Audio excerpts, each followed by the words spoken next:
for session number 37.2. Maybe not quite that many. We've got some amazing speakers that I've been speaking with, and coming up really soon, as soon as I do my intro, Tim Cortinovis is joining us all the way from Hamburg, Germany, and we're going to be talking some cool things about sales and automations and all that kind of stuff. So really looking forward to that as well. So thanks everybody for joining. We should be live now as well on the live stream channels on LinkedIn, Facebook, YouTube, our Facebook group as well. So thank you for joining in. And if you have any comments or questions to Tim throughout, please just ask. I'll try to answer as quickly as I can as well as we get into this. So it's been a really fun day, and one of the cool things we've talked about earlier was Andrew Griffiths, one of Australia's best-selling business authors, said, you can look at your calendar and if it makes you smile, then you're doing the right thing. And I was looking at the schedule, and I was just chatting with Tim before we went live, is that was one of the things that we talked about, was that there's a lot of people here, but guess what? It's been a lot of fun. So we're going to have like 24 speakers all throughout the day. We're about halfway. We just had Miguel Machado speak to us from the CEO of the Keen Folk Agency in Barcelona. Now we've got Tim Cortinovis, and next we're back with Dave Clare here in Australia, and then Tim Ellis back in the UK, and then Mark Jarrett back in the UK. Trevor Nell's coming up. Actually, Trevor, you're here a little bit earlier, but thank you so much. I have you down for 5:30, but really looking forward to your talk as well. And then back to the UK with Timothy Hughes, and then back to Australia with Dean. So one of the most exciting things was actually being able to connect with people from around the world. So this schedule, this calendar makes me smile. So I really want to thank all the speakers who've been able to come, and the ones that are yet to show up as well. So ultimately what we want to talk about is Tim's going to be giving us an interview and then going into a quick little presentation and talk and that sort of thing. So really looking forward to that as well. So ultimately what we want to do is talk about strategy storming and the grand opening of that. So I've got a bunch of prizes to give away throughout the day. Please go to strategystorming.co and you can enter the contest. I've got books, I've got workbooks, I've got all kinds of stuff, which I'll actually go to after Tim's conversation as well, because I want to get him going very quickly as well. So without further ado, thanks Tim for joining us today, and please tell us a little bit about yourself, and then let's get talking. Yeah, thank you, Doyle. It's amazing to be here, and you did an awesome job. That's really amazing. Such a lot of keen people around the world. I'm more than happy to contribute as well, and thank you for the invitation. And yes, I'm happy to get to know you via the Keen folks. Okay, so yeah, let's dive right into it. I'm an international keynote speaker, actually, on the topic of the future of sales. So I look at the details of how AI and automation, and ultimately the metaverse, transform the way we do sales in business, normally in B2B context, but also in some B2C contexts. And as I talk about all the details and how to implement automation in sales processes, why does it matter, and of course, how to inspire your people, as this is the most important part, as nearly any company I work with is concerned about their people. With some of them are really happy about the changes that are in sales and in the business world, and a lot of them, of course, are frightened and anxious about it. But there's no need for it, as we will see in a minute. So let us dive into the topic of the future of sales. First of all, we have to state they don't want us anymore. If we look at a study of research company Gartner from last year, that tells us that 33% of all buyers worldwide want a seller-free sales experience. So a third part nearly. And when we look at the millennials, this number goes up to 44%. So nearly half of all our clients don't want to talk with us in sales anymore. And we have to deal with this issue. And I made that experience myself. I I have a lot of companies and enterprises I'm working with, and they have wholly business units without any phone extension. They are not going out for business meetings anymore. So it's getting harder and harder to reach our clients. And maybe you've noticed this as well in your daily business. So we have to deal with it. But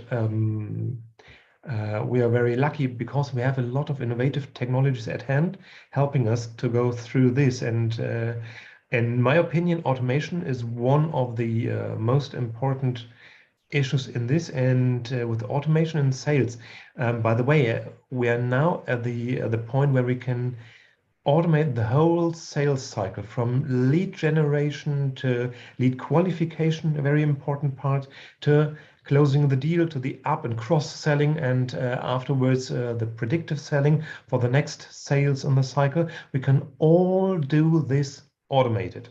It depends on the complexity of our products and services, obviously, but apart from some machinery or some very complex product, it is possible right now to automate it, depending on also on the of course on the amount of money you're able to spend on the project. But the good news is that for every little step in this automated process from the beginning to the end, you can also choose some very affordable and easy to use tools. And me, for instance, I'm a solopreneur. I have some virtual assistants working around with me, but in the core, I'm a solopreneur, and I've installed some sales automation that helps me to get more business done. There's, for instance, as I told Doyle beforehand in our talks before this grand opening. For instance, I've completely automated my newsletter.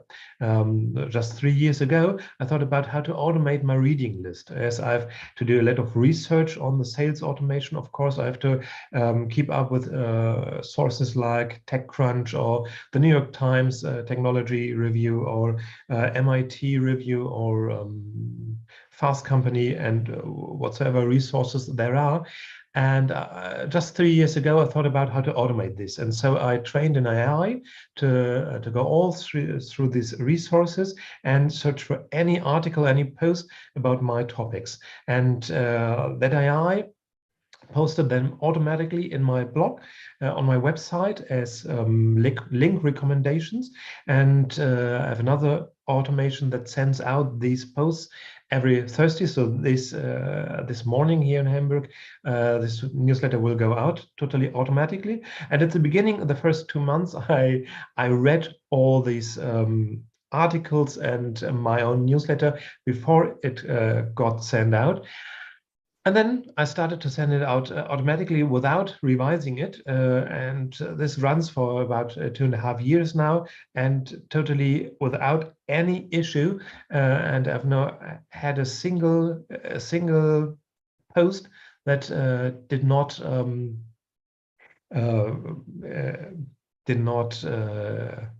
mirror my requirements for my link recommendations. And so every Thursday I get my own newsletter, reading it and seeing 5 to 6 link recommendations to my topic, and it's really great. And now I've done another important step, and this is I automated the summary. I'm using right now GPT-3, one of the most advanced AI models we have, and it is really simple. I send the link recommendations to GPT-3, and I get back a short summary of that article, and I post now that summarization. So I give more value to my newsletter subscribers, as they don't have to read the whole article, but only the summary.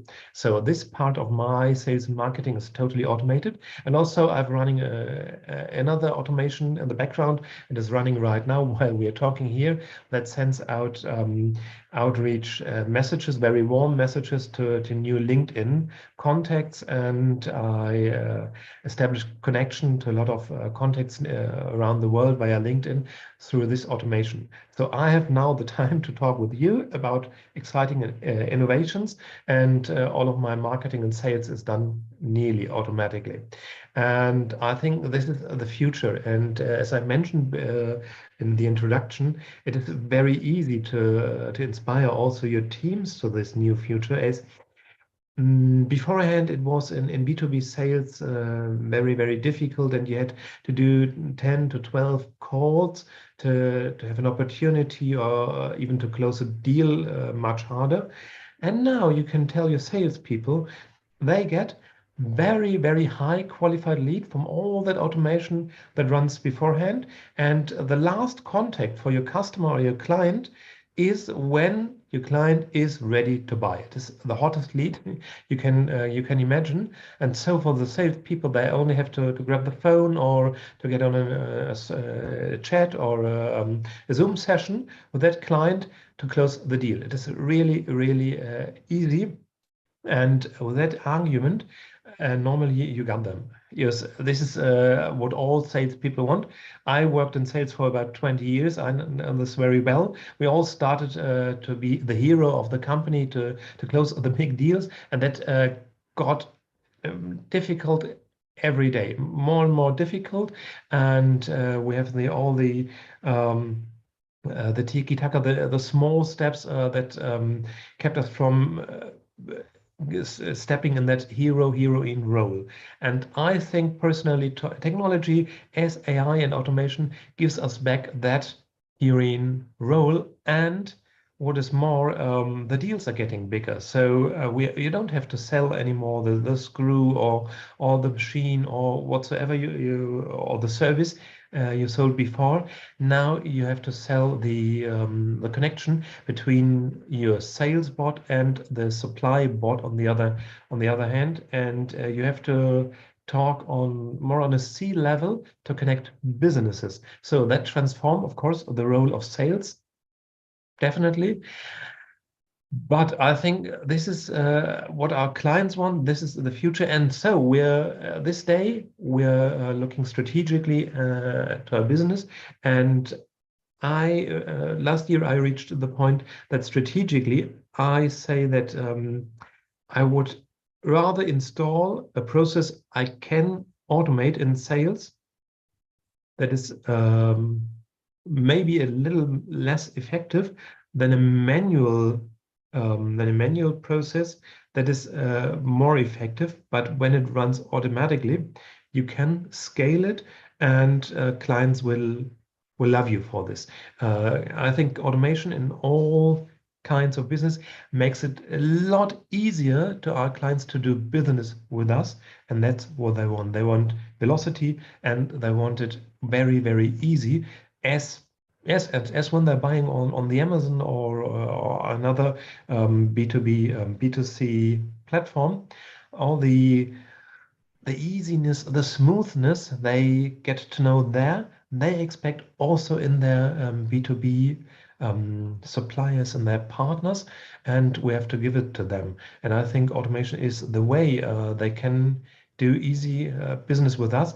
But of course, on the other hand, when they want the personal contact, we have to be there. We have to be available. We have to nowadays. This is changing right now, but nowadays it is you have to be present for your customer. This is changing. We see the upcoming of voice bots this year. The Chinese are operating with voice bots in cold calling for the last 3 years.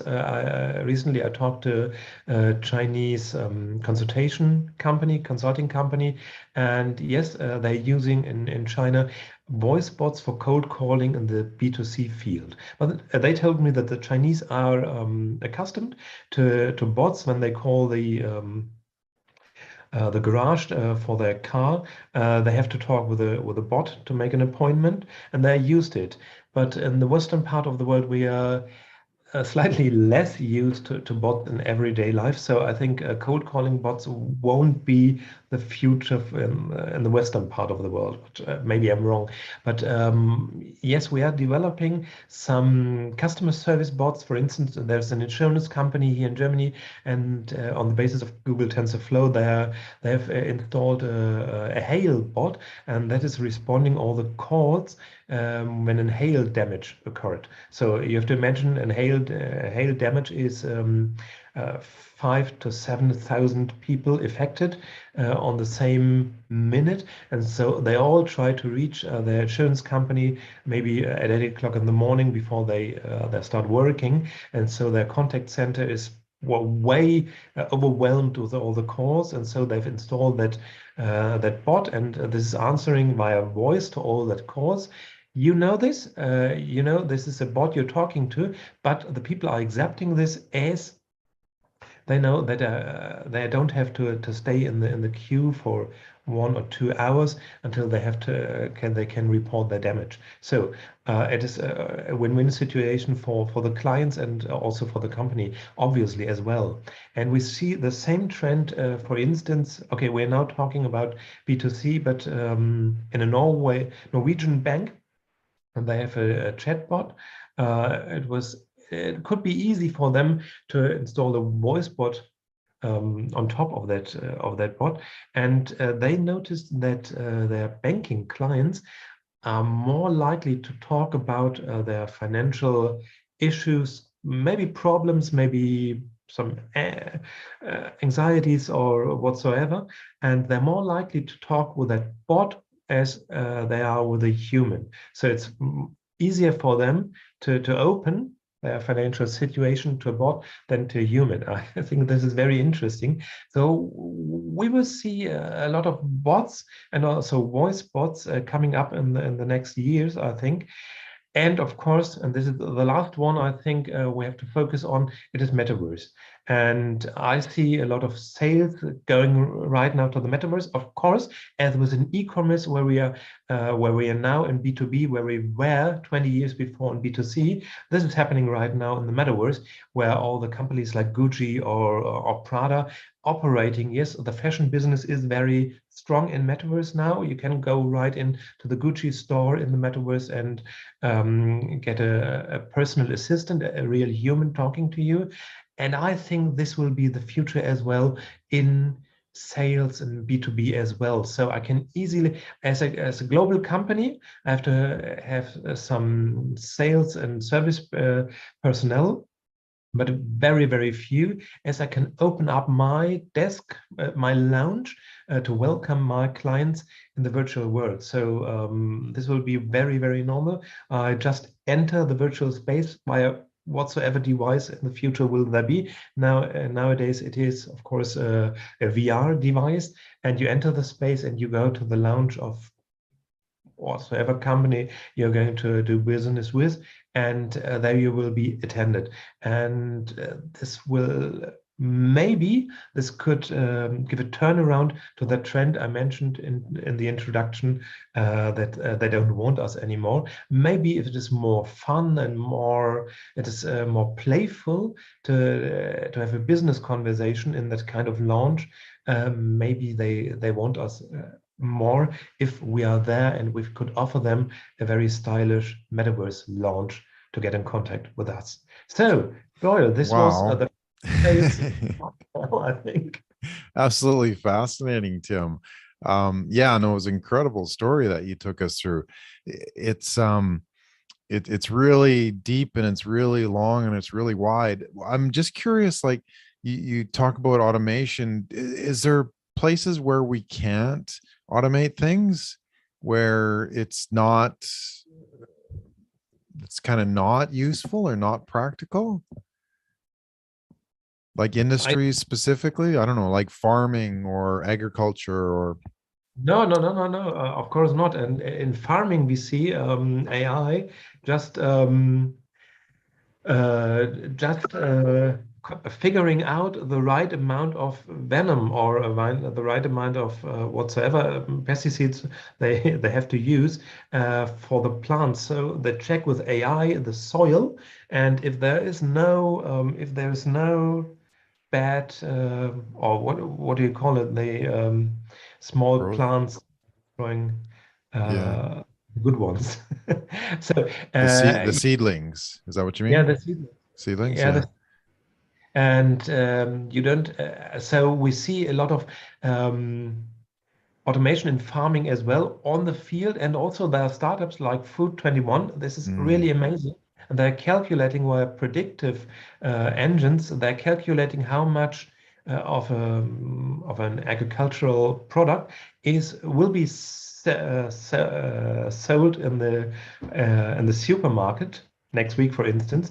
And if it is less or more, we have to produce less or more. So and nowadays we have a loss of 45% from the field to the fridges and the tables of the consumers. 45% of all produced food is wasted. This is Wow.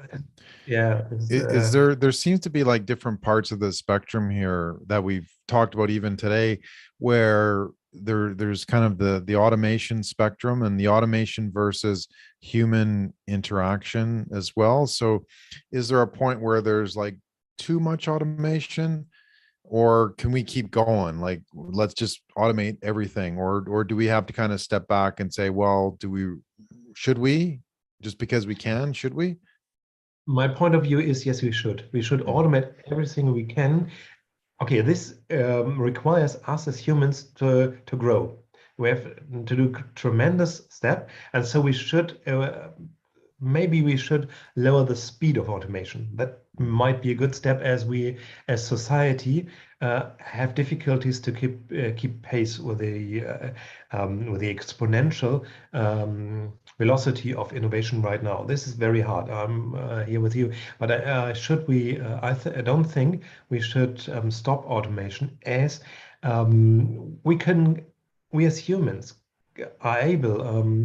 We have the capacity to go in another state where we create our future. We are able to solve problems, and we rely on automation, on AI, to solve these problems better. So I think automation is our tool, and it is really like in the Stone Ages or in the last 200 years, where we relied on machines or on tools. Okay, in the Stone Ages, on stones as tools, and then on steam machines and so on, to do even better development. We developed on the basis of this, and I think automation is nothing as the prolongation of that development. Yeah. So we should use our capacities, our mental capacities, our creativity to solve the burning problems we have at hand, and that they are tremendous. So we don't have to. I personally think with automation we could hand over our daily work to the machines, so we have brains available to address problems as the climate change Yeah, or yeah. as As you mentioned, so that you can talk to other people from around the world while your AI is doing and your automations are doing all the selling for you. Yeah, it's a fascinating discussion, Tim. Well, what's the biggest step that people can do to kind of get this started, and where should they go? What should they look for? What should they do to go into to, that growth, you mean? to get started? So how To do get we, yeah, to get started and implement this as part of our sort of strategies as well? Yeah, I think personal development is a very good step, as you have to stay very calm to confront with that development. Of course, it is very fast, and it could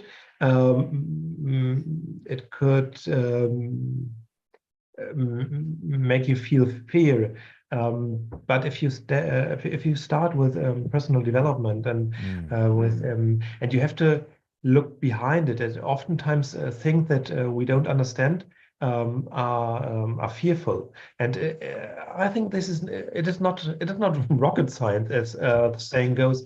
So if you understand what is coming up there, I think you can deal with it, and you can come up with a personal strategy and with a business strategy to take advantage out of this. Oh, that's perfect. That's super, super well said, Tim.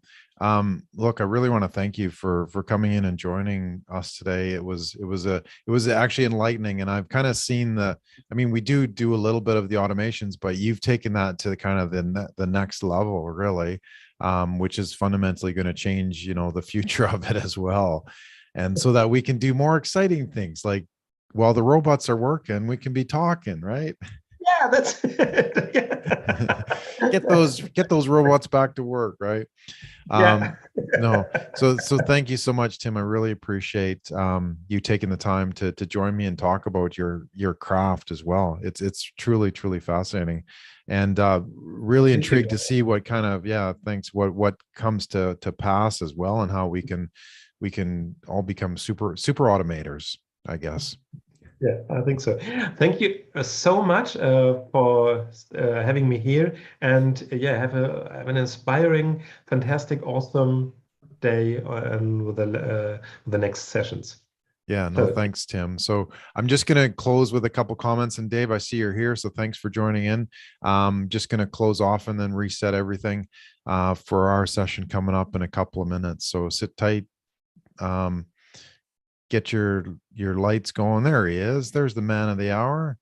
Thanks, Dave. okay, I say So goodbye. thanks, Tim. I appreciate it. All right, so I'm just going to close this off. I'm just going to quickly do the last little bit, and then we'll, as I said, reset and restart for another session coming up with Mr. Dave Clare, all the way from Perth, Australia. We're next door neighbors in the relatively speaking size of the world, south of the river and north of the river. All right. So thanks everybody for joining. I'm going to close off this session. We just had Tim Cortinovis join us. We also had Miguel Machado join us from the Keen folks out of Barcelona. And ultimately, the purpose here is to have these amazing speakers here to talk about how they're applying strategy into their business, what are some of their techniques, and what are their capabilities as well. And ultimately, we want to be able to craft better strategy, craft winning strategy as well. So that's the purpose of strategystorming.co. And that's the purpose of the day, is to basically launch this. And I've created it as a place so that we can kind of rethink and reinvent and reimagine how to do better business as well. So do we have the tools? Do we have the capabilities? Do we have the understanding as well, in terms of what do we need to do? How do we prepare for it? What's important? What's not? What's a priority? And that sort of thing. So coming up in the next hour, which we'll get to shortly. Like I said, I have Dave Clare coming on to us, strategy and culture consultant all the way from Perth. And then we have at half past the hour, we have Tim Ellis, founder of the Transformation People, joining us in from England as well. So we've had some amazing speakers. We're just over halfway through. And one of the cool things about having this amazing list is it really makes me smile. We've got some great speakers coming up, and I hope you can join me back on live coming up in the next couple of hours as well, or come back exactly to watch Dave do his magic here, which we'll be getting into. So we're really looking forward to that. Please come and join us if you're on live stream. Love to hear your comments and questions as well, or if you'd like to join us live for the next session on Zoom, please go to bit.ly/grand opening 2022 as well. So we've got some amazing prizes and some things coming on. So if you go to strategystorming.co, you'll be entered into a couple draws. We have a couple dozen books. Dave, I have your book here. We're going to be giving Dave Clare's book away. I just got to reshuffle things.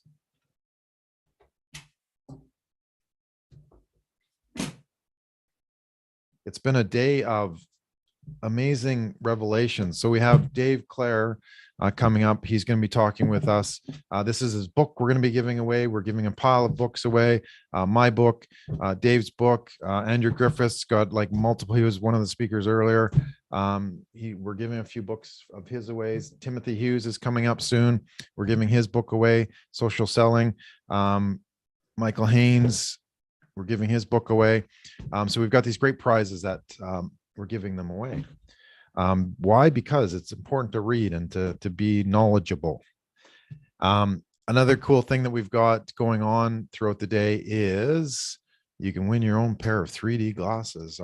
These are the that allow you to see through these aren't AR glasses, these are BS glasses to allow you to see through some of the BS that you see as well. So everybody gets a pair who registers just for fun. One of the cool things we're also doing is you can win the Easy Strategy lab coat. When we went to chemistry class, and Dave, I don't know if you went to chemistry class, but you put on a lab coat, and what are you doing with the lab coat? You decide that, hey, it's time to do some work, and you knew that you had to do something important, right? So that was a key ingredient. So we want to kind of change the mindset here. It's like when we're doing strategic thinking, we want to put on our strategy lab coat. So you can enter to win that as well, that we'll be giving away. Active wear for the creative strategist. So we now have a clothing line, right? Exactly. Yes. The neuromarketing advantage of strategy. If you've ever kind of wondered what it is where is your strategic thinking skills? What are you good at, and what can you improve upon? I've created what I call the strategic dynamics of strategy, and discover what kind of strategic thinker you are. So if you want to point your camera at that QR code and go take the quiz, it takes about 2 minutes. There's about 15 questions, and you're going to get one of 9 strategic dynamic styles and find out which one is aligned for you as well. The grand opening sale is running all this week till the weekend, till Halloween's Eve. Expires 31st of October at 11:59 Australian Western Standard Time. So enter code on checkout, grand opening 20, and you'll be able to, there's workshops, there's some books, there's some lab coats if you want to go ahead and buy one. We've got all the tools, all of our strategy tools. We've got one of the other speakers earlier today was from Bravestorming, and we're teaming up with them to give you some really cool brainstorming tools to be able to create that, and some templates. We have the blue strategy Stratahedron model, which hopefully after I'll be able to talk a little bit more of that as well, but creating the model for that. And one of the things that we want to be able to do as well is understand what are the pieces that we need to build a strong strategy. And this is one of the tools that I have on the strategystorming.co site, where you can actually go through the process of building one of these cute little tetrahedrons that allow you to see your strategy in a nice, new, different light. And yes, Dave, you can see it, touch it, and feel it. And this is your strategy. And I've actually made one for you. I believe I'll have to see if I can find that as we talk. But anyway, you can download the digital ebook for free, print it out, and then you can actually go through this process as well to build your own strategy canvas, going through all the different questions and that sort of thing. So just point your camera up there, enter code on checkout, and you'll be able to download it for free. And that's the digital version. There is actually a paper copy version that you can also order as well. But the gift for the strategystorming.co launch is the digital version as well. So really looking forward to that. And then just want to close with this. If you're sort of one of those strategic thinkers, would love to get your thoughts and insights, what I call the 2022 strategy survey. So we want to know what you think about business and strategy and how they all fit together. Is it time for a reinvention? Can you see the blue sky with your strategy? And is it part of your transformation toolbox as well? So please tell us what you think. Go to bit.ly/strategy survey 2022, or again, just point your mobile and take a picture of that QR code. And there are a few more questions, about 20 questions.